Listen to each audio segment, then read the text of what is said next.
வணக்கம் அன்பு நண்பர்களே, இன்றைய கேள்வி கண்ட பதில் நிகழ்ச்சிக்கு உங்கள் அனைவரும் அன்போடு வரவேற்கிறோம். மக்கள் நல கூட்டணி தேமுதிக மக்கள் நல கூட்டணி என்று உருமாறி இருக்கிறது. அதற்கு புதிதாக ஒரு பெயரும் சூட்டப்பட்டிருக்கிறது. மக்கள் நல கூட்டணியுடைய ஒருங்கிணைப்பாளராக இருக்கக்கூடிய திரு வைகோ அவர்கள், மதிமுக பொதுச் செயலாளர், இந்த கூட்டணி இனிமேல் கேப்டன் விஜயகாந்த் அணி என்று அழைக்கப்படும் என்று சொல்லியிருக்கிறார். அதில் பஞ்ச பாண்டவர்களாக கூட இவர்கள் உருவாகி இருக்கிறார்கள். அந்த அணியுடைய புதிய அமைப்பு, புதிய சேர்க்கை பல்வேறு விமர்சனங்களையும் பல்வேறு வியப்பையும் ஏற்படுத்தியிருக்கிறது. இது ஒரு சந்தர்ப்பவாத கூட்டணி என்ற விமர்சனமும், இது அதிமுகவுடைய பி டீம் என்ற விமர்சனமும், இது நிச்சயமாக மிகப்பெரிய ஓட்டுப்பிளவை ஏற்படுத்தும் என்றும், அதிமுக திமுக அல்லாத ஒரு அணி சாத்தியம் என்பதை இரண்டாவது தேர்தலில் நிரூபித்திருக்கிறது. 2014 தேசிய ஜனநாயக கூட்டணி நிரூபித்தது. அதே போல இது அதிமுக திமுக அல்லாமலே ஒரு அணி சாத்தியம் என்பதை மீண்டும் ஒருமுறை நிரூபிக்கிறது என்று பாசிட்டிவா சில பார்வைகளும் கூட வருகின்றன. உண்மையிலேயே இந்த கூட்டணி எதற்காக அமைந்தது, இவருடைய சித்தாந்தங்கள் பார்வைகள் தாண்டி முதல் வேட்பாளர் எப்படி திரு விஜயகாந்த் அறிவிக்கப்பட்டார் உட்பட பல்வேறு விஷயங்கள் இருக்கின்றன. வாருங்கள், இன்றைய கேள்வி கண்ட நிகழ்ச்சியில் இந்த கேப்டன் விஜயகாந்த் அணியுடைய பீமராக இருக்கக்கூடிய திரு திருமாவளவன், விடுதலை சிறுத்தைகளுடைய தலைவர் நிறுவனர் திரு தோல் திருமாவளவன் நம்மோடு இருக்கிறார். அவரும் கேட்பதற்கு நிறைய இருக்கின்றன, கேட்கலாம். வணக்கம். வணக்கம். அடிப்படையில் ஒரு சந்தேகம் தெரிஞ்சுக்க விரும்புறது, இதை தேமுதிக மக்கள் நல கூட்டணி அப்படின்னு சொல்றதா, அல்லது உங்களுடைய ஒருங்கிணைப்பாளர், இந்த ஒட்டுமொத்த கூட்டணிக்கு ஒருங்கிணைப்பாளர் இருக்கக்கூடிய திரு வைகோ குறிப்பிட்டது போல கேப்டன் விஜயகாந்த் அணி என்று குறிப்பிடுவதா? இரண்டுக்கும் பெரிய வேறுபாடு இல்லை. தேமுதிக மக்கள் நல கூட்டணி இதுதான் அதனுடைய உண்மையான பெயர். ஆனால் பொதுமக்கள் எப்படி இதை புரிந்து கொள்வார்கள் என்றால் விஜயகாந்த் அணி என்றுதான் புரிந்து கொள்வார்கள். ஆகவே பாமர மக்கள் எளிதில் புரிந்து கொள்ள வேண்டும் என்கிற அடிப்படையில் அண்ணன் வைகோ அவர்கள் அந்த கருத்தை அந்த அவையில் கூறினார். என்டிஏ அப்படின்னு சொல்றோம், எல்லாரும் என்டிஏன்னு சொல்றதில்ல, பாரதிய ஜனதா தான் சொல்லுவாங்க. தேசிய ஜனநாயக முன்னணி அப்படின்னு கீழ் மட்டத்தில் இருக்கிற மக்கள் வரைன்னு சொல்றது கிடையாது. அப்படி கலைஞர் கூட அப்படி பார்த்தால் நீங்கள் சொல்வது ஜனநாயக முற்போக்கு கூட்டணி திமுக கூட்டணி பேர் வச்சிருக்காருங்க. அப்படி பார்த்தா ஆனா திமுக கூட்டணி தான் அதுக்கு பேரு, ஜனநாயக முற்போக்கு கூட்டணின்னு பேரு. ஆனா திமுக கூட்டணி தான் பேரு. அதே மாதிரி இது தேமுதிக கூட்டணின்னு சொல்லி இருந்தா கூட புரிஞ்சுக்கலாம், நீங்க சொல்றது அப்படிதான் வரும்னு. ஆனால் விஜயகாந்த் அணின்னு சொல்லி சொல்றாங்க. எனக்கு தெரிந்து ஒரு தனிநபரை முன்னிறுத்தி அவருடைய பேரிட்டு ஒரு கூட்டணி அழைக்கப்பட்ட வரலாறு எனக்கு நினைவே இல்லை. அப்படி இல்ல, மக்கள் சாதாரண மக்கள் என்ன சொல்லுவாங்க, அதிமுக அணிங்கிறத விட ஜெயலலிதா அணி தான் சொல்லுவாங்க, திமுக அணிங்கிறத விட கலைஞர் அணி தான் சொல்லுவாங்க. இது சாதாரண பாமர மக்கள் புரிந்து கொள்வதற்காக கையாளப்பட்ட ஒரு சொல்லாடலே தவிர இது பெரிய அரசியல் எதுவும் கிடையாது. இதை விவாதிக்கக்கூடிய அளவுக்கான ஒரு பெரிய சிக்கல் நிறைந்த ஒரு பிரச்சனையும் அல்ல. ஓகே, உங்களுடைய கூட்டணி நீங்க முதல்ல இருந்து 234 தொகுதிகளுக்கு நாங்கள் தயாராகிவிட்டோம் சொன்னீங்க. உங்களுடைய கூட்டணி ஒருங்கிணைப்பாளர் திரு வைகோ அவர்கள் இந்த விமானம் டேக் ஆஃப் ஆகிவிட்டது, கிளம்பி விடுச்சு அப்படின்னு சொல்லி சொல்றாரு. டேக் ஆஃப் அப்படின்னு தரைத்தளத்திலிருந்து கிளம்பிடுச்சுன்னு அர்த்தம். ஆனால் நீங்க இடையில நீங்க பலமுறை சொன்னபோது நாங்க பேசிக்கொண்டே இருந்தோம், கடந்த ஆண்டுல நாங்க பேசிட்டு இருக்கோம், நல்ல புரிதல் இருக்கு, நட்பு இருக்கு, எங்களுக்கு தனிப்பட்ட பார்வைகள்லாம் இருக்குன்னு சொல்லி சொன்னீங்க. 234 தொகுதியிலும் போட்டியிட தயாராக இருந்த அணி இன்னொரு கட்சியோடு கூட்டணி அமைக்கிறது என்று சொன்னாலே இந்த அணி தன் மீது முழுமையான நம்பிக்கை ஏற்கனவே வைத்திருக்கவில்லை என்றுதான் பொருள். டேக் ஆஃப் ஆயிடுச்சுனாக்க ஒரு விமான நிலையத்திலிருந்து கிளம்புகிற விமானம் இன்னொரு விமான நிலையத்தில் இறங்கி பலரை ஏற்றி கொண்டு செல்லும். அது நாம் பார்க்கத்தான் செய்கிறோம். அதை போல நாங்கள் கிளம்பினோம், 4 பேர் சேர்ந்து எங்களுடைய பயணத்தை தொடங்கினோம். பயணம் தொடங்கி போய்கொண்டிருந்த வேளையில் இன்னொருவரும் பேச்சுவார்த்தை நிகழ்ந்து கொண்டிருந்தது. உடன்பாடு ஏற்பட்டதும் எங்களோடு அவர் இணைந்து கொண்டார். ஆகவே நாங்கள் திடீரென்று இந்த முடிவை எடுக்கவில்லை. திரு விஜயகாந்த் அவர்களோடு 234 நீங்க போட்டியிடுவீங்கன்னு சொல்லிட்டு இருந்த நிலைமையில 4 பேர் இருந்த வரையிலும் 234 தொகுதியில நாங்கள் போட்டிடுவோம் சொன்னோம். 5ஆவதா வருகிற போது 5 பேரும் சேர்ந்து 234 தொகுதியில போட்டிடுறோம். அவ்வளவுதான். 244 தொகுதியில போட்டியிடலாம். ஓகே, 234 மொத்தமே. ஆனால் நீங்கள் போட்டியிடுகிற மக்கள் நல கூட்டணி மொத்தமாக தன்னியல்பில் 110 தொகுதிகளோடு நிப்பாட்டிக் கொள்கிறது. தேசிய முற்போக்கு திராவிட கழகம் தனித்து 124 தொகுதிகளை பெற்றுள்ளது. அப்படியானால் நீங்களே ஏற்கிறீர்கள், இந்த 4 கட்சியும் சேர்ந்து எவ்வளவு செல்வாக்கு இருக்கிறதோ அதை விட கூடுதலான செல்வாக்கு தேமுதிக என்ற தனி கட்சிக்கு இருக்கிறது. நமக்கு இன்றைய தேவை திமுக அதிமுக என்கிற மிகப்பெரிய சக்திகள். அது ஊரறிந்த உண்மை, உலகறிந்த உண்மை. இந்த 2 கட்சிகளுக்கு மாற்றாக ஒரு அரசியல் சக்தியை நாம் உருவாக்குகிற போது அந்த அணி வலிமையோடு இருக்க வேண்டும். அந்த வலிமையோடு இருக்க வேண்டுமானால் அந்த அணிக்குள் இருக்கிற ஒவ்வொருவரும் திருப்திகரமாக தங்களை அகாமடேட் செய்து கொள்ள வேண்டும். திமுக அதிமுகவுக்கு அடுத்தபடியாக இன்றைக்கு எதிர்க்கட்சித் தலைவராக இருக்கக்கூடிய திரு விஜயகாந்த் அவர்களை முதல்வர் வேட்பாளராக மக்கள் எளிதில் அடையாளம் கண்டுகொள்கிறார்கள். அப்படிப்பட்ட முதல்வர் வேட்பாளரோடு நாங்கள் கூட்டணி வைக்கிற போது அவருக்கு கூடுதலான தொகுதியை ஒதுக்குவது எங்களுடைய தோழமை அடிப்படையிலான ஒரு புரிதல், ஒரு புரிந்துணர்வு ஒப்பந்தம். ஆனா விஜயகாந்தோடைய தேமுதிக உங்களோட பெரிய கட்சி நீங்க சொல்ல மாட்டீங்க. பெரிய கட்சி தான், அதான் எதிர்கட்சி தலைவரா இருக்கிறாங்க. உங்க 4 பேர் சேர்ந்தா எவ்வளவு பெரிய கட்சி, அதோட பெரிய கட்சி. இதுல ஒன்னும் ஒத்துக்கிறது ஒன்னும் எங்களுக்கு தயக்கம் இல்லை. அடுத்ததாக முதல்வர் வேட்பாளர் பிரச்சனை. முதல்வர் வேட்பாளர் நாங்கள் முன்னிறுத்த மாட்டோம், அது ஜனநாயக அறத்துக்கு எதிரானது என்று அதே திரும்ப திரு வைகோ உட்பட எல்லாருமே பேசினாங்க. உங்களை தலித் ஒரு முதல்வராக ஏன் ஆக்கக்கூடாதுன்னு சொல்லி கேள்வி வரும்போது நாங்க அது சொல்லிதான் அது மறுக்கப்பட்டது. இப்படி நாங்க முதல்வர் வேட்பாளர் முன்னிறுத்துற திட்டம் இல்ல, தேர்தலுக்கு பிறகுதான் பார்ப்போம். இப்ப ஒப்பந்தம் போடும் போதே ஒரு பேச்சுவார்த்தையோ அடுத்த கட்ட 2ஆம் கட்ட 3ஆம் சுற்று நேரடியாக முதல்வர் வேட்பாளர் நீங்க தான் சொல்லி சொன்னீங்க. முதல்வர் வேட்பாளர் அறிவிப்பது ஜனநாயக விரோதம் என்று சொன்ன உங்களுடைய முன்கூட்டிய கருத்து என்னானது? இந்த மாதிரி முன்கூட்டியே முதல்வர் வேட்பாளரை அறிவிக்க கூடாது என்கிற கருத்தை முன்மொழிந்தவன் நான் தான், மக்கள் நல கூட்டணியில். அந்த கருத்தை 4 தலைவர்களும் ஒருமித்து ஒரு கருத்தாக நாங்கள் வெளிப்படுத்தினோம், மக்களுக்கு அறைகோல் விடுத்தோம். அது ஜனநாயக மரபும் இல்லை, சட்ட மரபும் இல்லை என்று. அந்த நிலைப்பாட்டில் நாங்கள் 4 பேரும் மாறவில்லை. திருமாவளவன் முதல்வர் வேட்பாளரா இல்லையா, இல்லை என்று மறுதளித்துவிட்டு வைகோ முதல்வர் வேட்பாளர் என்று நாங்கள் அறிவித்தோமா? கிடையாது. அல்லது ஜி ராமகிருஷ்ணன் முத்தரசன் முதல்வர் வேட்பாளர் என்று அறிவித்தோமா? கிடையாது. நாங்கள் 4 பேரும் கொண்ட அந்த கட்சியின் நிலைப்பாடு அப்படியே இன்டாக்டா இருக்கு. நாங்க யாரோட கூட்டு சேர்றோம்னா, ஒரு முதல்வர் வேட்பாளரோடு நாங்கள் கூட்டு சேர்கிறோம். அவர் ஏற்கனவே தேமுதிக தனித்து போட்டியிடும். வச்சுக்கோங்க, திமுக அதிமுக ஊழல் கட்சின்னு விமர்சனம் பண்றீங்க.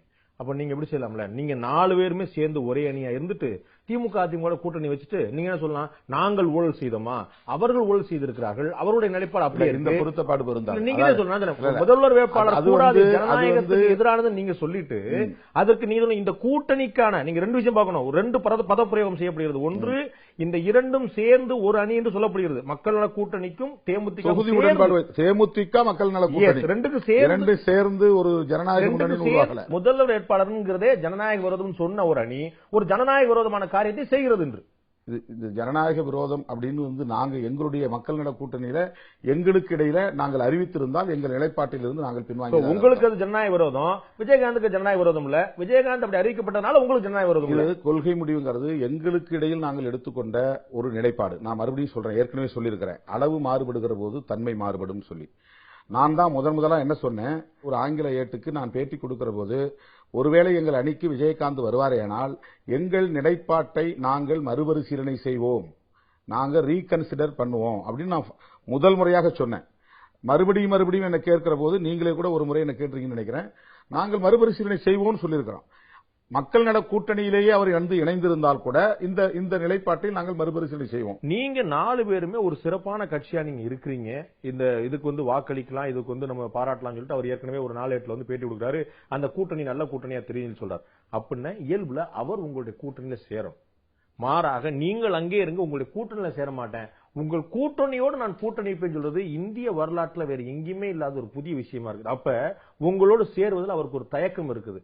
தள்ளி வச்சுட்டு வாசல உட்கார்ந்து சாப்பாடு போற மாதிரி தானே? அப்படி இல்ல. இது ஜனநாயகத்தின் இன்னும் ஒருபடி மேலான உச்ச நிலை. இது ஒரு ஜனநாயக அடிப்படையிலே கூட உங்க தனித்தன்மை கெட்டுவிட வேண்டாம், எங்களுடைய நிலைப்பாடும் கெட்டுவிட வேண்டாம். ஆனாலும் நாம் ஒரு பொது நோக்கத்திற்காக கைகோர்ப்போம். இது ஜனநாயகத்தின் உச்சம். சரி, மக்கள் நல கூட்டணிக்கும் விஜயகாந்துக்கும் முரண்பட்டிருக்கக்கூடிய தனித்தன்மைகள் என்ன? முரண்படுவது என்பதை விட பாசிட்டிவான விஷயங்கள் முரண்பட்டிருக்கக்கூடிய விஷயங்கள் ஏன் சேரல? முரண்படக்கூடிய விஷயங்கள் இல்லல்ல. உங்களுக்கு அதிமுக கொள்கை மட்டும் கொள்கை நிலைப்பாடுகள் மட்டும் அவரை முதலமைச்சரா நீங்க ஏத்துக்கிட்டீங்க. இல்ல அது தேமுதிக விஜயகாந்தை முதலமைச்சராக ஆக்கணுங்கிறது தேமுதிக நிலைப்பாடு. நீங்கள் அதை ஏற்றுக்கொண்டீர்கள். அதிமுக திமுக அல்லாத ஒரு அணி என்பது உங்களுடைய நிலைப்பாடு, அதை அவர் ஏற்றுக்கொண்டார். சோ எங்க முரண்பட்டது? ஏன் கூட்டணியில சேரலங்கிறதுக்கு ஒரு காரணம் இல்ல. இதனால் உங்க தனித்தன்மை கெட்டக்கூடாது, இல்லாட்டி என்னுடைய தனித்தன்மை கெட்டக்கூடாதுன்னு சொல்லிட்டு ஏதாவது ஒரு காரணம் இருக்கணும்ல. அது நேரடியாகவே அவங்கள்ட்டே கேட்டோம். நாங்க உங்களோட சேர்றதுக்கும் நீங்க எங்களோட சேர்றதுக்கும் என்ன பெரிய வித்தியாசம்? நாங்க அவங்கள்ட்ட கேட்கும்போது, நாங்க தனித்து போட்டி எங்கள் தலைமையில் தனி அணி என்று ஏற்கனவே அறிவித்து விட்டோம். அறிவித்த பிறகு உங்களோடு நாங்கள் ஐக்கியமாக முடியாது. மக்கள் நல அவரோட நீங்க இன்னைக்கு தனியா நின்னாலே முதலமைச்சருக்கு நீங்க ஏத்துக்கிட்டீங்க. உங்களோட சேர்ந்தா நீங்க முதலமைச்சர் ஆக மாட்டேன்னு சொல்ல போறீங்களா? அதுக்கும் சந்தோஷமா சொல்ல போறீங்க.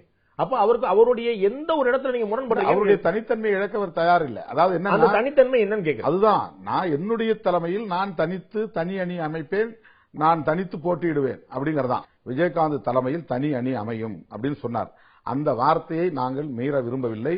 எனவே நாங்களாகவே இருக்கிறோம். உங்களோடு தொகுதி உடன்பாடு வேண்டுமானால் வைத்துக் கொள்கிறோம் என்று பேசினார். மக்கள் நல கூட்டணியில் இருக்கக்கூடிய நல்லகண்ணு, சங்கரையா, வைகோ, திருமாவளவன், GR, முத்தரசன் இவர்களை விட முதல்வர் வேட்பாளருக்கு ஆகச் சிறந்த தேர்வு விஜயகாந்த் என்று முடிவுக்கு வர காரணம் என்ன? மறுபடியும் நீங்க நான் சொன்னதை மறந்துட்டு கேக்குறீங்க.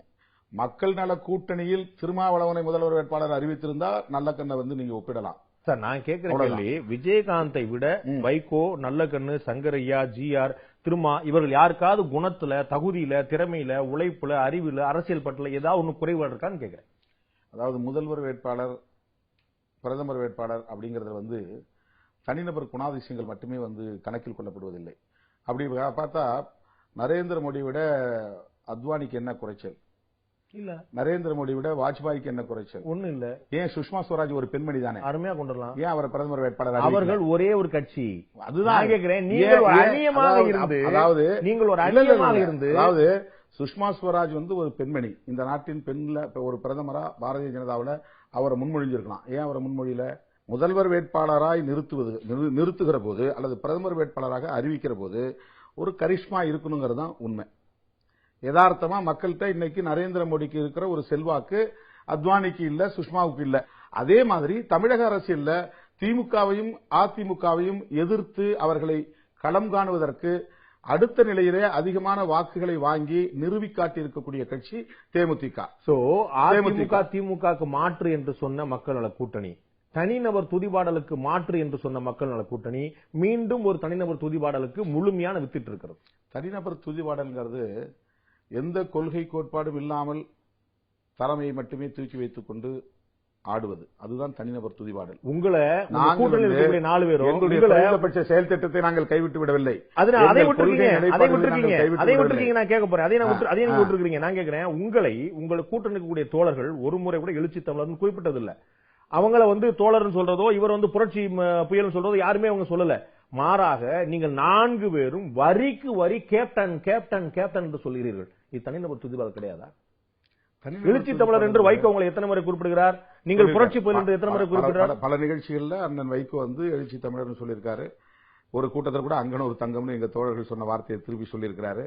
இதெல்லாம் தொண்டர்களை மகிழ்ச்சிப்படுத்துவதற்கான, உற்சாகப்படுத்துவதற்கான ஒரு முயற்சியை தவிர, இதனால் புகழப்படுகிறவர் அந்த மாய்மாலத்துக்குள்ள போய் அந்த மயக்கத்துக்குள்ள போய் விழுந்துருவாங்கிறதுக்காக சொல்றது. நீங்க எழுச்சி தமிழர் சொல்றதுனால நான் மயங்கிட போறதில்ல, புரட்சி புயல்னு அவரை சொல்றதுனால அண்ணன் மயங்கிட போறதில்ல, கேப்டன் சொல்றதுனால விஜயகாந்த் அங்க விழுந்துட போறதில்லை. தனிநபர் துதிங்கிறது வேற எந்த கொள்கை கோட்பாடும் இல்லாம பதவிக்காகவும் அதிகாரத்திற்காகவும் வெறுமன ஒரு தனிநபரை நத்தி கிடப்பதுதான் தனிநபர் துதிபாடு. நீங்கள் செய்திருப்பது வேற என்ன? நாங்கள் ஒரு பெரிய ராஜதந்திரத்தை செஞ்சிருக்கிறோம். இந்த ராஜதந்திரம் தான் சொல்ல முடியும். ஏன்னா வாக்குகள் சிதறக்கூடாது, மதவாத சக்திகள் தலை தூக்கி விடக்கூடாது, சாதியவாத சக்திகள் தலை தூக்கி விடக்கூடாது. நாங்க விஜயகாந்த் அப்படியே விட்டுட்டா அவர் பிஜேபியோட போய் சேருவாரு, அப்படி இல்லைன்னா திமுகவோட போய் சேருவார். எனவேதான் கடைசி நிமிடம் வரையில் எப்படி கலைஞர் அவர்கள் சலிப்பின்றி இடைவிடாமல் தம்பி விஜயகாந்த் எங்களோடு வருவார் என்று சொல்லிக்கொண்டு அந்த பேச்சுவார்த்தையில் ஈடுபட்டாரோ அதேபோல் நாங்களும் ஈடுபட்டோம். நான் ஒரு வார்த்தை சொன்னேன், நாம் இழுப்போம், இது ஒரு கயிறு இழுக்கும் போட்டிதான். அந்த பக்கம் போனாலும் போகட்டும், நம் பக்கம் வந்தாலும் வரட்டும், நாம் சலிப்படைந்து விட்டுவிடக்கூடாது, தொடர்ந்து பேசுவோம் என்று பேசினோம். எங்களுடைய முயற்சி என்னன்னா, விஜயகாந்த் என்கிற ஒரு அரசியல் சக்தி நாம் விரும்பியோ விரும்பாமலோ அவர் இந்த தமிழகத்தின் எதிர்க்கட்சி தலைவராக வெற்றி பெற்றிருக்கிறார். அவருக்கு பின்னால் ஒரு 8-10% வாக்கு வங்கி இருக்கிறது. இப்படிப்பட்ட இந்த வாக்கு பாரதிய ஜனதாவோடும் தமிழகத்தில் முளைத்திருக்கிற சாதியவாத சக்திகளோடும் ஒன்று சேர்ந்து விட்டால் தமிழகத்தின் எதிர்காலம் ஆபத்தாகிவிடும். எனக்கு 2 கேள்விகள் இருக்கு. இதனால் விஜயகாந்தை இந்த 2 பக்கமும் போக விடாமல் தடுக்கிற மிகப்பெரிய வேலையை மக்கள் நல கூட்டணி செய்தது. ஆகவேதான் இந்த நிலைப்பாட்டை நான் புரிஞ்சுக்கிட்டேன். நான் கல்யாணம் பண்ணணும், எனக்கு இந்த பொண்ணு வேணும் கேட்கறது எப்படி? அவனுக்கு கல்யாணம் முடிஞ்சிடக்கூடாதுங்கிறதுக்கு உள்ள பூந்து போறது எப்படி? ஒரு கேள்வி. இது ஒரு ராஜேந்திரமா? எனக்கு நான் எதுக்காக கூட்டணி அமைச்சீங்கன்னா, எங்களோடு கொள்கையோடு சித்தாந்தத்தோடு உடன்பட்டு இருக்கக்கூடிய தேமுதிக எங்களோடு இருக்க வேண்டும் சொல்றது எப்படி? இவங்க கூட திமுக கூடயோ பாஜக கூட போயிடக்கூடாதுங்கிறக்கா உள்ள பூந்து தடுத்தேங்கிறது ஒரு பாலிசியா? ஒண்ணு. உங்களோடு பேச்சு நடத்தி கொண்டே நீங்களே இப்போது குறிப்பிட்டது போல பாஜகவோடும் திமுகவோடும் பேச்சு நடத்தி கொண்டிருந்த தேமுதிக கொள்கை ரீதியாக பிடிப்புள்ள கட்சி நீங்க எப்படி முடிவுக்கு வர முடியும்? ஒரு நேரத்துல 3 கட்சிகளோடு 3 அணியங்களோடு பேசிக் கொண்டிருப்பதுதான் ஒரு ராஜதந்திரமா? மக்கள் நல கூட்டணியின் முயற்சி தான் இப்ப ராஜேந்திரன் சொன்னேன். ஃபர்ஸ்ட் நீங்க இப்ப 2 கேள்வியா நான் வைக்கிறேன். 2 கேள்வி வைக்கிறீங்க. அதாவது அரசியல்ல நான் பாக்குற பொண்ணு அவனுக்கு அந்த பொண்ணு கிடைக்கூடாதுங்கிற மாதிரி நீங்க ஒரு உதாரணத்தை சொன்னீங்க. அப்படிதான் நீங்க பண்ணிருக்கீங்க. இது அரசியல்ல யார் யாரோடு சேருவதன் மூலம் எப்படி இந்த அரசியல் எந்த திசை வழியை நோக்கி போகும் அப்படிங்கறத நம்ம தொலைநோக்கோட பார்க்க வேண்டிய தேவை இருக்கு. சார் பெட்டர் நீங்க திமுக போயிருக்கலாம் சார், அதிமுக வீழ்த்திருக்கலாம் சார், சந்தோஷமா போயிருக்கலாம் சார். உங்களுக்கு தான் கொள்கை கோட்பாடுலாம் கிடையாது, உங்களுக்கு வெற்றி தானே குறிக்கோளா இருக்கு. வெற்றி கிடையாது, அதுதான் நான் சொல்ல வரேன். கொள்கை அடிப்படையில் தான் இந்த முயற்சி வெற்றி தான். நாங்க திமுக எப்ப போயிருக்கோமே. எங்களுக்கும் விஜயகாந்துக்கும் எந்த புள்ளியில உடன்பாடு அப்படிங்கிறது தான் முக்கியமானது. 3 புள்ளிகளில் உடன்பாடு. ஊழல் ஒழிக்கப்பட வேண்டும், அவரும் சொல்கிறார், நாங்களும் சொல்கிறோம். மது கொடுமைகளிலிருந்து தமிழகத்தை மீட்க வேண்டும், தமிழ்நாட்டு மக்களை காப்பாற்ற வேண்டும், அவரும் சொல்கிறார், நாங்களும் சொல்லியிருக்கிறார். அவர் சொல்லியிருக்காரு. எங்க சொல்லியிருக்காரு? மதுவிலக்கு உங்களுடைய குறைந்தபட்ச செயல் திட்டத்தில் மதுவிலக்கு இருக்கிறது, முழுமையான மதுவிலக்குன்னு வார்த்தை இருக்குது. அவருடைய தேர்தல் அறிக்கை வெளிவந்துருச்சு. அதுல எங்கேயா மதுவிலக்கு ஒரு எழுத்து இருக்குதா? மதுவிலக்கை பற்றி அவர் பேசாத மேடையே இல்ல சார். அவருடைய பிரேமலதா அவர்கள் எல்லா மேடைகளிலும் மது கொடுமைகளை பற்றி பேசியிருக்கிறார். அந்த கடையில கூட சாராய கடைன்னு டாஸ்மாக் ஏன் இருக்கு, அம்மா டாஸ்மாக் வைக்க வேண்டியதான். அது டாஸ்மாக் பற்றிய விமர்சனம். நான் கேட்பது ரொம்ப எளிமையானது. நான் சொல்லி முடிச்சேன். நீங்க 100 பிரச்சாரம் பண்ணாலும் ஆவணப்படுத்தி நீங்கள் வரைவுல நீங்க தெளிவா சொல்றீங்க, நாங்கள் பரிபூர்ணமான மதுவிலக்கை கொண்டு வரும். தேமுதிகவுடைய தேர்தல் அறிக்கையில மதுவிலக்கு பற்றி இருக்கிறதா? தேமுதிகவுடைய தேர்தல் அறிக்கையில் அது சொல்லப்படவில்லை. ஆனால் மதுவிலக்கை அவர்கள் மிக முக்கியமான ஒரு கோட்பாடா வச்சிருக்காங்க. அது எப்படி அவர்கள் தான் ஆவணப்படுத்தணும். எங்களோட பேசும்போது அதுதான் முக்கியமான விஷயமா பேசுறாங்க. ஆவணப்படுத்தாம விட்டுருக்கலாம், அதுல ஏதாவது மிஸ்ஸிங் ஏற்பட்டிருக்கலாம். நீங்க 3 புள்ளியில் இணைய மாறன்றீங்க, 2வது புள்ளியை காணமே நான் கேட்கிறேன். 2வது புள்ளி இருக்கு அவங்கள்ட்ட, அந்த கொள்கையில உங்களுக்கு உடன்பாடு இருக்கு. 3வதா என்னன்னா, இந்த ஊழல் மற்றும் மது கொடுமைகளிலிருந்து தமிழகத்தை காப்பாற்றுவதற்கு இங்கே ஒரு ஆட்சி மாற்றம் நிகழ வேண்டும். திமுகவோ அதிமுகவோ ஆட்சி பீடத்தில் அமரக்கூடாது. அதை தடுக்க வேண்டுமானால் அதற்கான வலிமையுள்ள அரசியல் கட்சிகள் ஒன்று சேர வேண்டிய தேவை இருக்கிறது. அப்போ நீங்க இன்னொரு கேள்வி கேட்டீங்க. விஜயகாந்த் பாஜகவோடு பேசிக்கொண்டு உங்களோடும் பேசிக் கொண்டிருந்தார், இது ராஜதந்திரமா என்றால் இதுதான் ராஜதந்திரம். எந்த அரசியல் தாரியம் இல்லாம நீங்க அவர் எந்த இடத்துலயும் போயிட்டு நானா வரேன் அப்படின்னு போய் பேசல. நாங்க போய் கேட்டோம், திமுக அழைத்தது, பிஜேபி அழைத்தது, நாம கூப்பிடாம இருந்திருந்தா அவர் பாட்டுக்கு அமைதியா இருந்திருக்க போறாரு. அவரு பலவீனமானவராக இருந்திருந்தால் பாரதிய ஜனதாவுடைய அழைப்புக்கு அவர் ஈல்டா இருக்கணும்ல. அவர் பேரம் பேசுறது உண்மையா இருந்தால் ஏதாவது ஒரு கட்டத்துல பேரம் படிஞ்சிருக்கணும்ல, போகல. அதே மாதிரி திமுகங்கிறது ஒரு சாதாரண சக்தி அல்ல, மிகப்பெரிய கட்சி. அடுத்த ஆட்சிக்கு வரக்கூடிய வாய்ப்புள்ள ஒரு கட்சி என்கிற தகுதியோடு இருக்கிற திராவிட முன்னேற்ற கழகம். அதுவும் இன்னும் சொல்ல போனா தமிழகத்தின் முதுபெரும் தலைவர் கலைஞர் அவர்கள் தம்பி விஜயகாந்த் எங்களோடு வருவார் என்று வெளிப்படையாக அறிவித்த பின்னரும் கூட அதற்காக அவர் மனம் மயங்காமல் கலங்காமல் அதற்கு இசைந்து கொடுக்காமல் தன்னுடைய நிலைப்பாட்டில் உறுதியாக இருந்து, தன்னுடைய நிலைப்பாடுங்கிறது நான் தான் இந்த அணியினுடைய தலைவர், என்னை முதல்வர் வேட்பாளராக இந்த தமிழக தேர்தலில் சட்டப்பேரவை தேர்தலில் ஏற்றுக்கொள்ள வேண்டும் அப்படிங்கறத முதல் நிபந்தனை. அப்புறம் தான் மற்றவருடைய கொள்கை தேர்தல் அறிக்கை. அவருடைய கொள்கையை நிறைவேற்றுவதற்கு அவர் முதல்வராக இருந்தால்தான் முடியும் என்று அவர் நம்புகிறார். அவருடைய ஐடியாலஜி என்ன, பாலிசி என்ன, எதை முன்னிறுத்த போறாங்க பார்க்க வேண்டாமா? அவர் என்ன சொல்ல, என்னைய தலைவரா ஏற்கனவே கூட்டணி, இது பாலிசியா, இது சித்தாந்தமா? அவர் தமிழ்நாட்டை ஊழலில் இருந்தும் மது கொடுமைகளில் இருந்தும் மீட்க வேண்டும், அந்த மக்களை, தமிழ்நாட்டு மக்களை காப்பாற்ற வேண்டும், இதுதான் என்னுடைய முதல் நிலைப்பாடு. அந்த நிலைப்பாட்டுக்கு நான் முதல்வராக இருந்தால்தான் இதை நிறைவேற்ற முடியும்னு அவர் பகிரங்கமா டிக்ளேர் பண்றார். திமுக அதிமுக இல்லாத தேமுதிக, ஜெயலலிதா கருணாநிதி இல்லாத விஜயகாந்த், ஆளும் பேரும் அணியும் மாறின தவிர வேற என்ன இருக்குன்னா பாலிசில நீங்க அவங்களுக்கு இல்லாத என்ன மாற்றம் இருக்குன்னு சொல்லுங்க. அதே அதிமுகவோட கூட்டணி வச்சிருந்தாரு, பாஜகவோட கூட்டணி வச்சிருந்தாரு. இன்னைக்கு எந்த விஷயத்துல எந்த கொள்கையில முரண்பட்டு இருக்காரு, உங்களுடைய ஐடியாலஜில எங்க உடன்பட்டு இருக்காரு? அதான் ஊழல் ஒழிப்பு, மது ஒழிப்பு. இந்த இரண்டையும் நிறைவேற்றுவதற்கு ஒரு திமுக அதிமுக இல்லாத ஒரு ஆட்சி. மது ஒழிப்பு என்பது அவருடைய தேர்தல் அறிக்கையில் இல்லைங்கிறத நான் பதிவு பண்ணிட்டேன், நீங்களும் மறுக்க முடியாது. நீங்கள் உங்களுடைய வரைவு அறிக்கையில 2வது பெரிய விஷயமா சொல்லியிருக்கக்கூடியது இந்துத்துவ வெறி கொண்ட கும்பலை நம்ம வேரோட இருப்போம், அவங்களுக்கு இடமே கூடாதுன்னு சொல்லிட்டு உங்களுடைய மக்கள் நல கூட்டணி வரைவு அறிக்கையில் 2வது கோஷம்.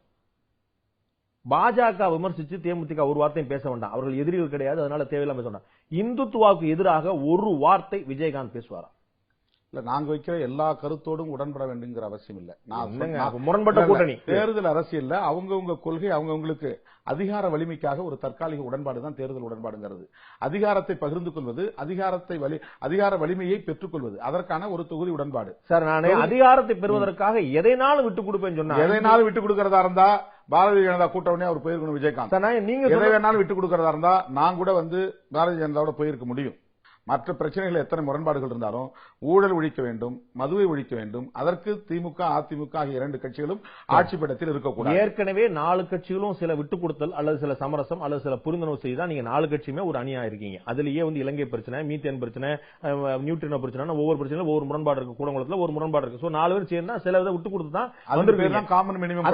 அந்த காமன் மினிமம் ப்ரோகிராம்ல 2 விட்டு கொடுத்து அவரோட கூட்டணி பண்ணா அப்புறம் என்னங்க காமன் மினிமமைஸ்டு ப்ரோகிராம்? அது காமனே இல்லையா? அதுக்கு அது இந்துத்துவ வெறி சேர்க்க சொல்றீங்க. அது சொல்லுவாரா? அதாவதுங்க, யுத்த களத்துல நமக்கு பல எதிரிகள் இருப்பாங்க. ஆனா முதல் எதிரியை வீழ்த்துவதற்காக மற்ற எதிரிகளோடும் கைகோர்த்துக் கொள்வது என்பது யுத்த தந்திரம். அது ஒரு ஸ்ட்ராட்டஜி. At what cost? எதை நீங்கள் விலை கொடுத்து நீங்க செய்றீங்க? உங்களையே நீங்க ஏற்கனவே 4 சமரசம் பண்ணி நீங்க கூட்டணி அமைச்சிருக்கீங்க. திருப்பி அவரோட போய் இன்னொரு சமரசம் செய்றீங்க. சமரசத்துக்கு மேல் முரண்பட்ட ஒரு கூட்டணிக்கு பேர் ராஜதந்திரமா? அதாவது நான் முதல்ல சொன்னது பகைவனோடு தான் சமரசம் செய்யக்கூடாது. சரண்டர். அது பகைவனோடு செய்கிற சமரசம் சரண்டர். நண்பர்களோடு தோழர்களோடு செய்து கொள்கிற சமரசம் என்பது விட்டுக் கொடுத்தல். அது ஒரு காமன் மினிமம் புரோகிராம் என்கிற அடிப்படையில் ஒருவருக்கொருவர் சின்ன சின்ன அட்ஜஸ்ட்மெண்ட் செய்வதன் மூலம் பொது எதிரியை வீழ்த்துவது. பிரைமரி கான்ட்ராடிக்ஷன் எதுவோ உங்களுடைய பொது எதிரியா? ஊழலும் அதுவும் தான் இப்போதைக்கு. இந்த தேர்தலில் எங்களுடைய பிரைமரி கான்ட்ராடிக்ஷன் என்பது, முதன்மை முரண்பாடு என்பது ஊழலை ஒழிப்பதும் மது கொடுமைகளிலிருந்து மக்களை பாதுகாப்பதும் தான். 2014 அதிமுகவாக உங்களோட கூட்டணி இல்லை, உங்களுக்கு இடஒதுக்கீடே இல்லை என்று சொல்லும் வரை இடதுசாரி இயக்கங்கள் அவரோடு இருந்தன. 2014 வரை ஊழலும் மதுவுக்கும் மசியாத திமுக என்று இன்று விமர்சிக்கக்கூடிய திரு திருமாவளவன் 2014 தேர்தலோடு இணைந்தே போட்டியிட்டார்.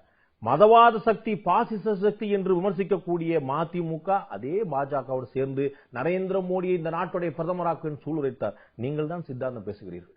அதாவது ஒவ்வொரு தேர்தலுக்கும் வெவ்வேறு பிரச்சனைகள் முதன்மையான பிரச்சனையாக மாறும். நீங்க யுத்தத்தில் அப்படிதான் நீங்க பார்க்கணும். there are many issues, many contradictions, many enemies, நிறைய இருப்பாங்க. அப்ப நாம உலகத்தில் எல்லாரோடையும் ஒரே நேரத்தில் சண்டை போட முடியாது. அப்ப யாரோட கூட்டு சேர்ந்து பகைவர்களாக கருதப்பட்டவர்களும் நம்ம கூட்டு சேர்ந்து முதன்மையான எதிரியை வீழ்த்துவதுங்கிறது தான். ராமதாஸ் அவர்களோடு எங்களுக்கு எவ்வளவோ சாதிய அடிப்படையில் முரண்பாடுகள் இருந்தாலும் ஈழத்தமிழர்களுக்காக கைகோர்த்தோம். அது சமரசம் கிடையாது. அதுதான் தோழமை அடிப்படையிலான ஒரு நட்பு, தோழமை அடிப்படையிலான ஒரு விட்டுக் கொடுத்தல். தமிழையும் தமிழ்நாட்டு மக்களையும் தமிழ் ஈழத்தையும் பாதுகாப்பதற்காக அதை முதன்மை முரண்பாடாக பார்க்கிற போது சாதி பிரச்சனைகள் பின்னுக்கு தள்ளப்படுகிறது. 2014 பாராளுமன்ற தேர்தலில் இதே போல தேசிய ஜனநாயக கூட்டணி தனி ஒரு அணியமா நிக்கும் போது அது அதிமுகவுக்கு எவ்வளவு பெரிய வெற்றி வாய்ப்பை தேடி தந்ததுங்கிறது கண்கூடா பார்த்தோம். 40 தொகுதியில 37 தொகுதிகள் ஒரே ஒரு கட்சி வெல்லுது. ஒரு கட்சி, ஒரு அணி இல்ல, ஒரு 2014 தான் சொல்றேன். 14 பாராளுமன்ற தேர்தலில் என்டிஏ ஒரு மாற்று அணியா நின்னது. உங்க கூட இன்னைக்கு இருக்கக்கூடிய தேமுதிக, உங்க கூட இன்னைக்கு இருக்கக்கூடிய மதிமுக அவரெல்லாம் சேர்ந்து ஒரு அணி வச்சிருந்தாங்க. அது யாருக்கு வெற்றி வாய்ப்பை தேடித்ததுங்கிறது கண்கூடு. இவர்கள் ஒரு கன்சிடரபிளான வாக்கை பெற்றாலும் யாருக்கு சாதகமா அமைந்தது என்று கண்கூடு. இதனால் தான் இன்று உங்களுடைய அணி ஏடிஎம்கே உடைய பி டீம் விமர்சிக்கப்படுகிறது. இதை விட ஒரு அறியாமை வேறு எதுவுமே இருக்க முடியாது. அதாவது நாளேடுகளை பார்க்காமல், தொலைக்காட்சிகளை பார்க்காமல், மக்கள் நல கூட்டணியுடைய கருத்துக்களையும் குறைந்தபட்ச அறிக்கையையும் பார்க்காமல் வெறுமென காழ்ப்புணர்ச்சியின் அடிப்படையில் வைக்கப்படுகிற விமர்சனம் அது. நீங்க அதிமுகவை நீங்க குறைவாவே விமர்சிக்கல. நான் பதிவே பண்றேன், எனக்கு கூச்சம் தயக்கம் இல்ல.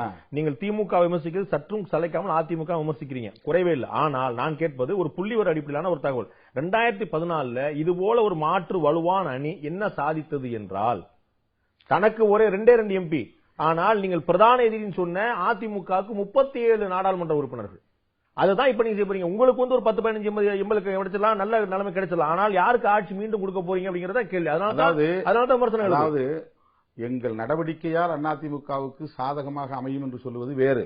அப்படிதான் சொல்றாங்க. நீங்க சொல்றது பினாமி டீம். பினாமி டீமுக்கு பொருள் வேற இல்ல. இப்ப அவங்களே உருவாக்கி இல்ல, என்னை மாதிரி அவங்களே ஃபீட் பண்ணி அவங்களே அஜெண்டாவை கொடுத்து அவங்களே வேலை செய்ய சொல்றதுதான் பினாமி டீம். நான் அந்த பொருளை சொல்லல. அப்ப நான் கேக்குறது, நான் கேள்வி ரொம்ப தெளிவா வச்சேன், திரும்ப வைக்கிறேன். அதாவது 2014 உங்க கேள்வி 2014 இந்த சொல்றேன். அவ்வளவுதான் என்னுடைய கேள்வி. உங்களுடைய கேள்வி உங்களுடைய நடவடிக்கைகளால் வாக்கு அதிமுகவுக்கு எதிரான வாக்குகள் சிதறும்.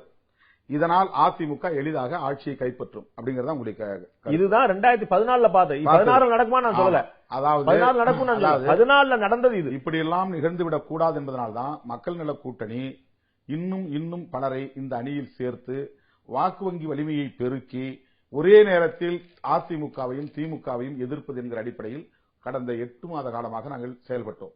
அந்த அடிப்படையில் நாங்கள் பெற்றிருக்கிற ஒரு அங்கலம் முன் நகர்ந்திருக்கிறோம் என்பதுதான் தேமுதிகவோடு நாங்கள் வைத்திருக்கிற தொகுதி உடன்பாடு. இன்னமும் நீங்க கூட்டணிக்காக காத்திருக்கீங்க. எல்லாம் முடிஞ்சு போச்சு.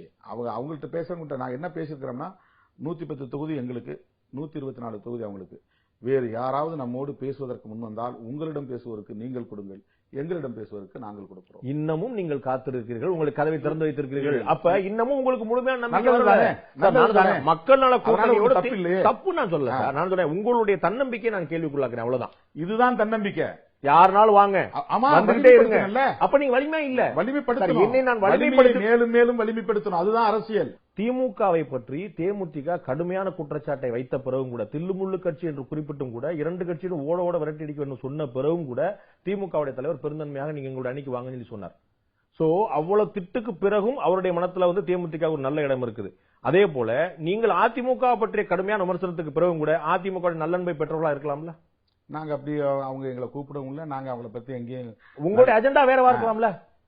அப்படி இருக்க வாய்ப்பே இல்லை, அப்படி இருக்க வேண்டிய அவசியமும் இல்லை. நான் திமுக தேமுதிக விமர்சனம் பண்ணதுங்கிறக்கா திமுக விட்டு கொடுத்துடல, அவங்களை அழைத்தார். அதாவது 2 பேரையும் அப்புறப்படுத்தணும்னு பேசும்போது அது எப்படி நல்லெண்ணம் இருக்க முடியும்? தேமுதிகவை ஏன் கூட்டணியில சேர்த்துக்கிட்டீங்கிறதுக்கு ஒரு காரணம் சொன்னீங்க. திமுகவோட பாஜகவோட போயிடாம தடுக்கிறதுக்கு. அப்படியே மாத்தி யோசிங்க. அதிமுகவுடைய ராஜதந்திரம் தேமுதிக திமுகவோட போய்விடாமல் இருப்பதற்காக மக்கள் நல கூட்டணியை முன்னிறுத்துகிறது. அப்படின்னா மக்கள் நல கூட்டணியை எப்படி அவங்க டிசைன் பண்ணாங்களா? அவங்க சஜஷன் கொடுத்தாங்களா? அவர்களுடைய வியூகம் அவங்களுக்கு எது நடக்கணும் அங்கங்க நடத்துறாங்க. நாங்க டிசைன் பண்றோம். நான் இந்த சொன்ன அந்த டிப்ளமசில நாங்களே விவாதிக்கிறோம், நாங்களே முடிவு பண்றோம், நாங்களே காய்களை நகர்த்துறோம். அந்த மாதிரி இவங்க யாரும் இல்ல. நான் சொல்ல போனா மக்கள் நல கூட்டணிக்கு முதல் பிள்ளையார் சொல்லி போட்டது விடுதலை சிறுத்தைகள். ஆமா, நீங்க கூட்டணி பெருங்கூட்டத்தை நீங்க போட்டீங்க. நாங்க திமுகவோட தான் நட்புல இருக்கிறோம். அப்படி பார்த்தா இந்த 4 கட்சியில் இருக்கிற தலைவர்கள் தான் என்ன சந்தேகப்பட்டிருக்கணும். எப்படின்னா இவர் திமுகவை சார்ந்தவர், கலைஞரோட நல்ல நெருக்கமா இருந்தவர், இவரு நம்மோட வராருன்னா ஏதோ ஒரு திட்டத்தோட வராரு, இது திமுகவுடைய ஒரு உள் நோக்கமா இருக்கலாம், அவங்களுக்கு கொடுத்த ஒரு துணை திட்டமா இருக்கலாம் அப்படின்னு அவங்க தான் சந்தேகப்பட்டிருக்கணும். நான் போய் என்ன பேசுறேன், முதல்ல கூட்டணி அமைச்சர் முதல் புள்ளி போட்டது நீங்க தான். கூட்டணி ஆட்சிக்கு முன்னாடி மதிமுக தலைவர் அண்ணன் வைகோ அவர்களை போய் முதல்ல விடிய கால 7-7:30 மணிக்கு நான் பார்த்தேன். அன்னைக்கு அவருடைய மனநிலை என்பது திமுகவோடு கூட்டணிக்கு செல்வது என்பதுதான் அவருடைய மனநிலையா இருந்தது. திமுகவோடு கூட்டணிக்கு போக வேண்டும் என்கிற மனநிலையில் இருந்தவர் திமுகவுக்கு எதிராக திரும்பியது எப்படி? அது திமுக காரங்க தான் பதில் சொல்லணும். அடுத்து விஜயகாந்த் அவர்களை போய் நான் பார்த்து கூட்டணி ஆட்சி கருத்தரங்கத்துக்காக அழைத்த போது, இந்த நேரத்தில் இப்ப நாம அதுல கலந்துக்க முடியாது, நான் உங்களை கூட தான் இருக்கிறோம், அதனால ஒண்ணு நீங்க தப்பா எடுத்துக்க வேண்டாம், எங்களால கலந்து கொள்ள முடியாது அப்படின்னு அவர் சொல்லிட்டார். அது நீங்க தான் பிள்ளையார் சொல்லி. அதிமுகவுடைய ஹேண்ட் எங்க இருக்கு? அதிமுகவுடைய கை எங்க இருக்கு? அதிமுக அதிமுகவில் இருக்கிறது எந்த தலைவரோடவும் விடுதலை சிறுத்தைகளுக்கு. நான் திரும்பவும் சொல்றேன், அதிமுக உங்களை இயக்குகிறதுன்னு நான் ஒரு வாரம் சொல்லவே மாட்டேன். என்ற தரவுல நான் சொல்ல முடியாது, நான் பதில் சொல்லி ஆகணும். ஆனால் நீங்கள் செய்கிற அத்தனையுமே அதிமுகவுக்கு ஆதாயமாகிறது நான் சொல்ல முடியும். ஏன்னா திமுக பற்றி மட்டும் நீங்க திமுக கூட இருந்தவங்க, கடைசி வரைக்கும் இருந்தவங்க. காங்கிரஸ் திமுக கூட தான் அப்ப இருந்துச்சு, திரும்பி இப்ப போயிருச்சு. மதிமுக திமுக தான் இருந்துச்சு. 2 இடதுசாரி இயக்கங்களுடைய இயல்பான கூட்டணியாக திமுக தான் இருந்துச்சு. அதிமுக பலமுறை சொல்லியிருக்காரு, நான் ஒரு கம்யூனிஸ்டா தான் பிறந்திருப்பேன் இருந்திருப்பேன். நான் வரேன், இங்க அத்தனை பேருமே அமைச்சரவையில் இடம் என்று சொல்வதே திமுகவை நிர்பந்திப்பதற்கான வழி. அவர்கள் ஒப்புக்கொள்ள மாட்டார்கள் சொல்றதுக்காகவே செஞ்ச விஷயம். அதிமுக போய் இன்னைக்கு வரைக்கும் அமைச்சர்கள் பங்கு யாரும் கேட்கல. இது திமுகவுக்கு அழுத்தம் கொடுக்கறதுக்காக செஞ்ச விஷயமே கிடையாது. அதாவது நாங்க விடுதலை சிறுத்தைகளை பொறுத்தவரை என்ன நாங்க உணர்ந்தோம் அப்படின்னு சொன்னா, காலாகாலத்துக்கும் திமுக அதிமுக மாறி மாறி நாம போவதன் மூலமா கொஞ்சம் தேமுதிக பக்கம் போவோம். 234 தொகுதி இல்ல 8 தொகுதி 9 தொகுதி அப்படிங்கிற அடிப்படையில் தான் நம்ம தேர்தல் களத்துல போட்டியிட முடியும். இன்னமும் அதான் நிலைமை. போட்டியிட முடியும். இன்னமும் அதான் நிலைமை. விடுதலை சிறுத்தைகளுக்கு இன்னமும் அதான் நிலைமை. இல்ல நாங்க எங்களுடைய எண்ணிக்கை நாங்க உயர்த்தும் சார். 110 தொகுதி சார், மொத்தம் 4 பேருக்கு எண்ணிக்கை உயர்த்தும். நான் சொல்லி முடிச்சிடறேன். இல்ல நான் ஒரு நிமிஷம் நீங்க புரிஞ்சுட்டேன். 110 தொகுதி தான் 4 கட்சிகளுக்கும் சேர்த்து.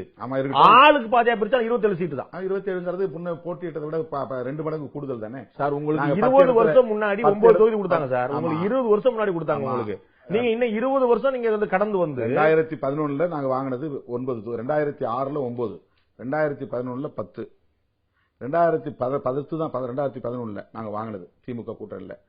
இன்னைக்கு நாங்க நீங்க சொல்ற மாதிரி சரிசமா நாங்க பிரிச்சுட்டா கூட 27 தொகுதி கூடுதலாக 17 தொகுதியில் எங்களால போட்டியிடக்கூடிய ஒரு வாய்ப்பு இன்னைக்கு உருவாகி இருக்கு. விஜயகாந்தோட இன்னொரு பாயிண்ட் நான் சொல்ல மறந்துட்டேன். அவரோட அதுக்கு நாங்க உடன்பட்டது வந்து கூட்டணி ஆட்சின்னு சொன்ன உடனே அதற்கு உடன்பட்டவர் விஜயகாந்த். கூட்டணி ஆட்சி வர வந்து அதிகாரப்பூர்வமா அறிவிச்சார் உங்களுடைய சந்திப்பிலே. அது ஒண்ணு. முரண்பட்ட விஷயத்தோட முழுமையான சமரசம் செய்த அந்த அணி அப்படிங்கிறது இன்னொரு சந்தேகம் ஏன் வந்துச்சுன்னா, உங்களுடைய கட்சியுடைய கூட்டணியோட முதுபெரும் தலைவராக கூடிய திரு தா பாண்டியன் அவர்கள் 15-20 நாள் முன்னாடி, ரொம்ப நாள் 15 வருஷம் முன்னாடி, 15 நாள் 20 நாள் முன்னாடி எங்களை போய் அவருக்கு முன்னாடி வந்து பிச்சை எடுக்க சொல்றீங்களா? அவர் பிறப்பதற்கு முன்னாடியே உருவான எங்களுடைய இயக்கம், யாருடைய தனிப்பெயரும் போட்டுலாம் எங்களுக்கு கேட்காதீங்க, நாங்கள் அவருடைய வீட்டு வாசல போய் பிச்சை எடுக்க விரும்பவில்லைன்னு விஜயகாந்துடைய பெயரை குறிப்பிட்டு சொன்னார் திரு தா பாண்டி. அவர் பேரை சொல்லல, ரிப்போர்ட்டர் கேட்டாங்க. இவர் வந்து சொல்றாரு ஒரு குறிப்பிட்ட பெயரை சொல்லி கேட்டதனால விஜயகாந்தோட பேரை சொல்லி கேட்கறாங்க. அது ப்ரொவோக் ஆகிறாரு. அதாவது இவங்க ப்ரொவோக் பண்றாங்க. பத்திரிகையாளர் கேட்ட கேள்வி அப்படி, அந்த கேள்விக்கு அவர் பதில் சொன்னார்.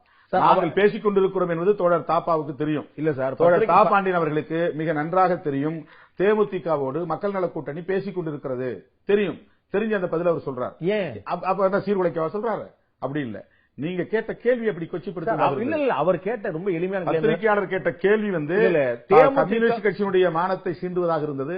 அதனால அவர் அந்த பதில் பேச்சுவார்த்தையை சீர்குலைக்கும் நோக்கத்தில் அந்த பத்திரிகையாளர் பயன்படுத்திய வார்த்தை தேமுதிக உங்களுடைய கூட்டணிக்கு வர வேண்டும் என்று மக்கள் நல கூட்டணி விரும்புகிறது, அவ்வளவுதான். அவர் இல்ல நீங்க தொடர்ந்து பேசிட்டு இருக்கீங்களா, அவர் வரமாட்டாருங்கிற மாதிரி ஏதோ ஒரு அவரை ப்ரொவோக் பண்ற ஒரு கேள்வி. நான் உங்களை எவ்வளவு ப்ரொவோக் பண்ணாலும் நீங்க ஒரு வார்த்தை கூட இந்த தலைவர் பத்தி தரக்குறைவா சொல்லிட மாட்டீங்க. உங்களுக்கு வந்து முழுமையான அதுல உடன்பாடு இருக்கு, நீங்க சொல்ல மாட்டீங்க. சோ அதே மாதிரி பண்புக்கு குறைவே இல்லாத ஒரு தலைவர் வந்து தா பாண்டியன் அவர்கள் நீண்ட நெடிய நம்ம எல்லாரையும் கூட நம்ம பிறக்கிற முன்னாடி அரசியல் பண்ணிட்டு இருக்கிறது. அதுக்கு என்ன காரணம்னா, அன்னைக்கு அவர் பிரஸ் மீட் நடத்தினது என்னன்னா, தா பாண்டியன் அவர்கள் ஒருபுறம் அதிமுகவோடு பேசிக் கொண்டிருக்கிறார், மக்கள் நல கூட்டணியிலிருந்து முத்தரசன் வெளியே விலகப் போகிறார் அப்படின்னு ஒரு செய்தி ஒரு நாளேட்டில் கருத்து படம் போட்டு வந்திருந்தது. அதற்கு விளக்கம் சொல்வதற்காக செய்தியாளர்களை அவர் சந்தித்தார். அந்த நேரத்தில் இந்த கேள்வியை எழுப்பியதால் அவர் ஆத்திரப்பட்டு இந்த பதிலை சொன்னார். கொள்கையில உடன்பாடு இருக்குன்னு சொல்லி சொன்னீங்க நீங்க. அவங்களுடைய தேர்தல் அறிக்கையில, தேமுதிக தேர்தல் அறிக்கையில முழுக்க தனியார் மயத்தை ஊக்குவித்து முழுமையா வரிசை தனியாரோடு இணைந்து கப்பல் போக்குவரத்து, தனியாரோடு இணைந்து சாலை போக்குவரத்து முழுக்க பயன்படுத்தக்கூடியது, தனியாரை ஊக்குவிப்போம். இன்னும் சொல்ல போனா அரசுடைய பொதுத்துறை நிறுவனங்களை பங்கு சந்தையில் விடுவதுன்னு சொல்றார்.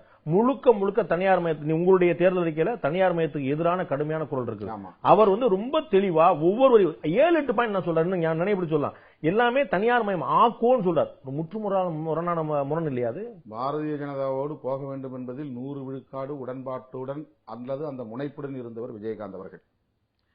நாங்கள் பாரதிய ஜனதா இல்லாமல் எங்களோடு பேசினால் உங்களோடு தொகுதி உடன்பாடு வைத்துக் கொள்கிறோம் என்று கேட்டவுடன் பாரதிய ஜனதாவோடு இருந்த நட்பையும் தவிர்த்துவிட்டு கைவிட்டுவிட்டு அந்த உறவை கைவிட்டுவிட்டு எங்களோடு சேர்ந்திருக்கிறார். அதே போல நாங்கள் இந்த தேர்தலில் வெற்றி பெற்று ஆட்சி அதிகாரத்தை கைப்பற்றக்கூடிய அளவுக்கான ஒரு வாய்ப்பை மக்கள் தருவார்களேயானால் தேமுதிகவோடு மக்கள் நல கூட்டணி இந்த முரண்பட்ட விவரங்களை கட்டாயம் கலந்தாய்வு செய்வோம். இரண்டாவது குறைந்த வருமா? ஆமா, கட்டாயமா தேர்தலுக்கு முன்னாடி வரலாம். தேர்தலுக்கு முன்னாடி இல்ல, நாங்க ஆட்சி அதிகாரத்தை கைப்பற்றிய பிறகுதான் சொல்றோம். சார், நீங்க ஒரு குறைந்தபட்ச செயல் திட்டம் அறிவிச்சிருக்கீங்க, அவர் ஒரு தேர்தல் அறிக்கை வெளியிட்டு இருக்காரு. நான் கேட்கறது இரண்டுக்குமான முரண்பத்தி மட்டும்தான். நாங்க என்ன தேர்தல் அறிக்கை தயார் பண்ணிட்டு இருக்கிறோம். மக்கள் நல கூட்டணியுடைய தேர்தல் அறிக்கை வரல. மக்கள் நல கூட்டு இயக்கத்தினுடைய குறைந்தபட்ச பொது செயல் திட்டம் தான் நாங்க அறிவிச்சோம். சார், அதுக்கு முரணாக சார் உங்களுடைய கோர் ஐடியாலஜி எங்களுக்கு நேர் முரண்பாடான கருத்துல அவர் இருந்தார். பாரதிய ஜனதாவோடு கூட்டணிக்கு போகணுங்கிற கருத்துல இருந்தார். நாங்கள் சொன்னதும் அதிலிருந்து அவர் மாறினார்.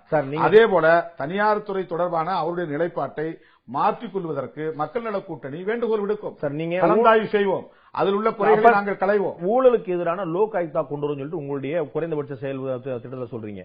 அவர் வந்து கடைசி 2 வருஷம் அரசு ஊழியர்கள் நாங்க எந்த தொந்தரவுக்கு உள்ளாக்க மாட்டோம் சொல்லி சொல்றாரு. அது என்ன பெரிய குற்றமா இருந்தாலும் நாங்க சொல்ல மாட்டோம். இப்படி ஒரு அறிக்கையில ஒரு வரி இருக்குது அவருடைய அரசு ஊழியர்களை கடைசி 2 வருஷம் நாங்க தொந்தரவே பண்ண மாட்டோம். அதிமுக ஆட்சியில எஸ்மா சட்டம் கொண்டு வந்து கடுமையா வந்து அவங்களுக்கு நெருக்கடி கொடுத்தாங்க. அரசு ஊழியர்களை பழிவாங்கும் நடவடிக்கை ஈடுபட மாட்டோங்கிற வார்த்தை எப்படி பழிவாங்கும், அப்படி பிரமாதமா இருக்கும். அப்படி சொல்லல, கடைசி 2 ஆண்டுகள்ல யாரும் பணியிடை நீக்கம் செய்ய மாட்டாங்கன்னு சொல்லி சொன்னா என்ன வாலண்டியரா நீ என்ன பண்ண?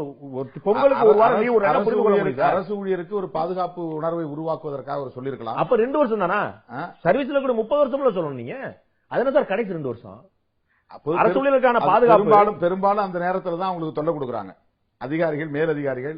அந்த ரிட்டையர் ஆகிற நேரத்தில் தான், ஓய்வு பெற நேரத்தில் தான் அவங்களுக்கு தொல்லை கொடுத்து ஒரு வழக்கு போட்டு அல்லது ஒரு டிசிப்ளினரி ஆக்ஷன்ங்கிற பேர்ல சஸ்பென்ஷன் பண்ணி அவங்களுக்கு பென்ஷன் கிடைக்காத ஒரு சூழலை உருவாக்குறாங்க. அப்படியே நான் ஏற்கிறேன். எனக்கு புரியாத இன்னொரு விஷயம், பெட்ரோல் விலையை 45 ரூபா, டீசல் விலையை 35 ரூபா சொல்லிட்டு அவருடைய தேர்தல் அறிக்கையில் இருக்கு. பெட்ரோல் விலையும் டீசல் விலையும் மாநில அரசு தீர்மானிக்கிறதா, மத்திய அரசு தீர்மானிக்கிறதா எனக்கு தெரியல. மத்திய அரசோட பேசி விடத்துக்கு குறைப்பாரு. மாநிலத்துக்கு மாநில பெட்ரோல் விலை குறையுமா? அல்ல, அரசாங்கத்திட்ட ஃபைட் பண்ணுவாரு. அவர் தீர்மானிச்ச ஃபைட் பண்ண 45 ரூபா பெட்ரோல், 35 ரூபா டீசல் அறிவிச்சாரு. இந்த ஒட்டுமொத்தமா தமிழரசு விதிக்கக்கூடிய வரியை வாபஸ் வாங்கினா கூட 45 ரூபாய் கொண்டு வர முடியாது.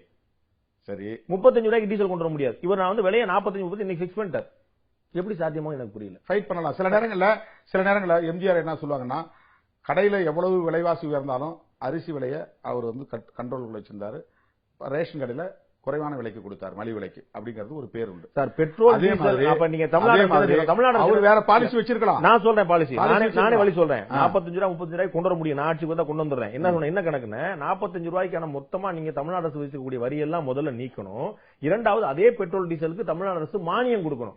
45 ரூபாய் கொடுத்தலாம். ரொம்ப பிரமாதமான ஐடியா. செய்ய போதா தமிழ்நாடு அரசு? இருக்கலாம். ஏற்கனவே 4 லட்சம் கோடி கடன் சார். விஜயகாந்த் ஆட்சிக்கு வந்தா வேற திட்டங்களை வச்சிருக்கலாம். அவருக்கு எத்தனை எக்கனாமிஸ்ட் ஆதரவாளர் ஆலோசகர்கள் இருக்கலாம்.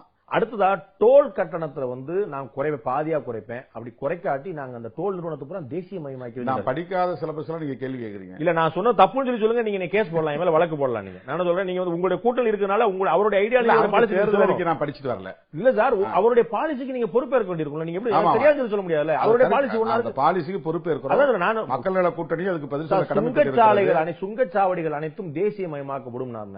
தமிழ் தேசியம் தனியா ஒரு சிந்தனை வந்துட்டாரா? உங்க சிந்தனைக்கு வந்துட்டாரா? தேசிய மயமாக்க மத்திய அரசு சொல்லணும். மத்திய அரசு தான் அந்த கான்ட்ராக்ட் கொடுத்திருக்கு. நான் பாதியா குறைப்பேன். இவர் பாதியா குறைக்கவே முடியாது, மாநில அரசு குறைக்கவே முடியாது. அப்படி பாதியா குறைக்கணும். இல்லாட்டி நான் வந்து தேசியமயமாக்கி. தேசியமயம்னா தமிழ் என்ன தேசியம் எனக்கு புரியல. நேஷனலைஸ் பண்றதுதான். நேஷனலைஸ் இந்தியா தான் பண்ணணும். பேசி பண்ணுவார் அவர், ஒரு மாநில முதலமைச்சர். அவங்க தான் சார் கொடுத்திருக்காங்க இத.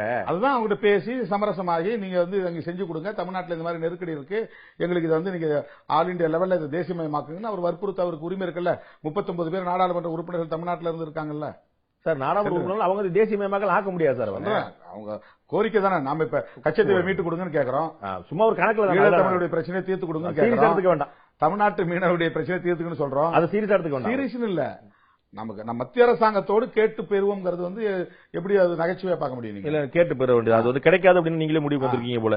இந்த மக்கள் நல கூட்டணி இந்த தேமுதிகவோட சேர்ந்ததை திமுக விமர்சனம் பண்ணலாம், அதிமுக விமர்சனம் பண்ணலாம், பாஜக விமர்சனம் பண்ணலாம். அவருக்கெல்லாம் ஒரு அரசியல் நோக்கம் இருக்கும்.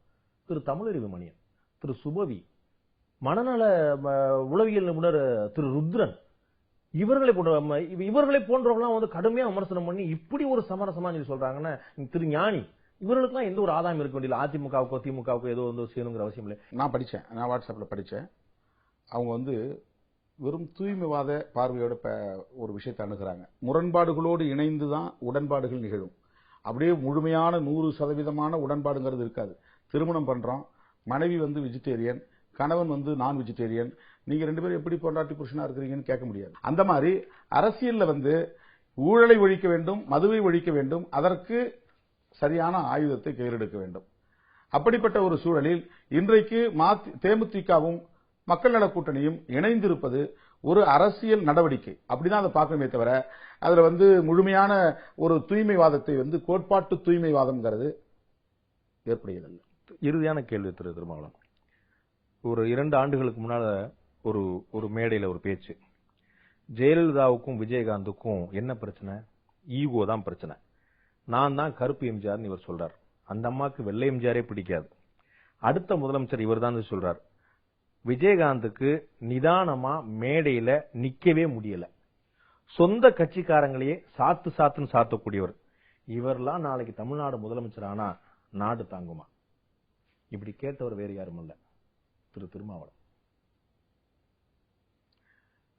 நான் விமர்சனம் பண்ணிருக்கிறேன், பட் இது எங்க நான் பேசுறேன்னு எனக்கு நினைவில்லை. நீங்கள் ஒரு பொதுக்கூட்டத்துல 1,00,000 பேர் மத்தியில உங்களுடைய தோழமை இயக்கங்களோடு சேர்ந்து திரு திருமாவளவன் இப்படியே பேசுறார். நான் சொன்ன வார்த்தைகள் திருமாவளவன் பயன்படுத்த நான் இதை வந்து மறுக்கல, கடுமையா விமர்சனம் பண்ணிருக்கிறேன். அன்றைக்கு முற்றிலுமா, அதாவது சினிமா சார்ந்த அரசியல், சினிமா சார்ந்த இந்த துதிபாடுதல்கள், இந்த மாதிரி அரசியல்ல வந்து இருக்கிறது நல்லதில்லைங்கிற கருத்தை கொண்டிருந்த ஒரு நிலை. இப்ப மாறிட்டீங்க. நீங்க மாறல. அதாவது இதுல எதை முதன்மைப்படுத்துவது, யாரை நாம எதிர்க்கிறோம், எந்த நேரத்தில் யாரை எதிர்க்கிறோம், அப்ப யாரோட கை கோர்க்கிறது, இதுதான் நீங்க மாறிட்டீங்க. இது ஸ்ட்ராட்டஜி. இது நீங்க மாறிட்டீங்க. நாங்க எடுத்திருக்கிற நிலைப்பாடு மாறி இருக்கு. நாங்க வச்சிருக்கிற என்னுடைய கருத்திலேயோ, என்னுடைய கோட்பாட்டிலேயோ, என்னுடைய தொலைநோக்கு பார்வையிலேயோ, எதை நான் எந்த இலக்கை நோக்கி போகணுங்கிறதுலயும் நான் மாறல. திமுக தலைவரையோ பாமக உங்களுடைய பரம வைரியாக பார்க்கக்கூடிய பாமக டாக்டர் ராமதாஸ் கூட நீங்கள் தனிப்பட்ட முறையில் தாக்கியது ஒருபோதும் வைரியா நான் பார்க்கல. அவரை கூட நீங்கள் தனிப்பட்ட முறையில் தாக்கியதா நான் கேள்விப்பட்டல. நான் பார்க்கல. ஆனால் மேடையில நிதானம் காட்ட முடியாதவர், சொந்த கட்சிக்காரங்களை சாத்துன்னு சாத்தக்கூடியவர், முழுமையான ஈகோ பிடிச்சவர், கருப்பு எம்ஜிஆர் தன்னைத்தானே சொல்லிக்கிறவர், இவரெல்லாம் முதலமைச்சர் ஆனா சொல்லி அவருடைய சித்தாந்தம் எந்த நிகழ்ச்சியில எந்த தேதியில சொன்னது எனக்கு விமர்சனம் பண்ணிருக்கிறேன். ஆனா இந்த மாதிரி சொன்னாங்க எனக்கு நான் அந்த வார்த்தைகள் அப்படியே மேடையில நிதானமாக நிற்க முடியாதவர் நான் இதுவரை சொன்னதாக நீங்க சொல்லிருக்கீங்க. ஆனா விமர்சனம் பண்ணிருக்கிறேன். அவரே எங்களுடைய சட்டமன்ற உறுப்பினர்கிட்ட ஏன் உங்க தலைவர் என்ன விமர்சனம் பண்றாருன்னு சொல்லி அவர் கேட்டிருக்கிறாரு. அவர்கிட்ட நானும் சொல்லியிருக்கிறேன், உங்களை விமர்சனம் பண்ணிருக்கிறேன்னு முதல் சந்திப்பிலே நான் சொன்னேன். எனக்கு தெரியும் என்ன நீங்க விமர்சனம் பண்ணீங்க, ஆனாலும் உங்க மேல எனக்கு ஒரு மரியாதை உண்டு அப்படின்னு நாங்க முதல் சந்திப்பிலே பேசிக்கிட்டது உண்மைதான். ஆனால் இன்றைக்கு ஒரு பொது இலக்கு, ஒரு பொது எதிரி, இந்த அடிப்படையில் ஒரு தற்காலிக உடன்பாடு, அவ்வளவுதான். இப்ப இருக்கக்கூடிய மக்கள் நல கூட்டணி மற்றும் தேமுதிக உடன்பாடு என்பதே தற்காலிகம் தான். தேர்தல் உடன்பாடு, தொகுதி உடன்பாடு என்பதே தற்காலிகமானதுதான். நாங்கள் மக்கள் நல கூட்டு இயக்கத்தை தான் முடிந்த வரையில் ஒன்றாக இணைத்து நாங்கள் தொடர்ந்து பயணப்படுவது என்கிற உறுதிமொழியை, சங்கல்பத்தை எடுத்திருக்கிறோம். அது கூட முடிந்த வரையில் தான். நம்ம எந்த அளவுக்கு அது முடியுமோ அந்த அளவுக்கு கொண்டு போகணும். நன்றி திரு திருமாவளவன். இவ்வளவு நேரம் உங்களுடைய நேரத்தை, உங்களுடைய கருத்தை எங்களுடைய பகிர்ந்து நன்றி. உங்களுடைய நல்ல நோக்கங்கள் நிறைவேற எங்களுடைய வாழ்த்துக்கள். நன்றி.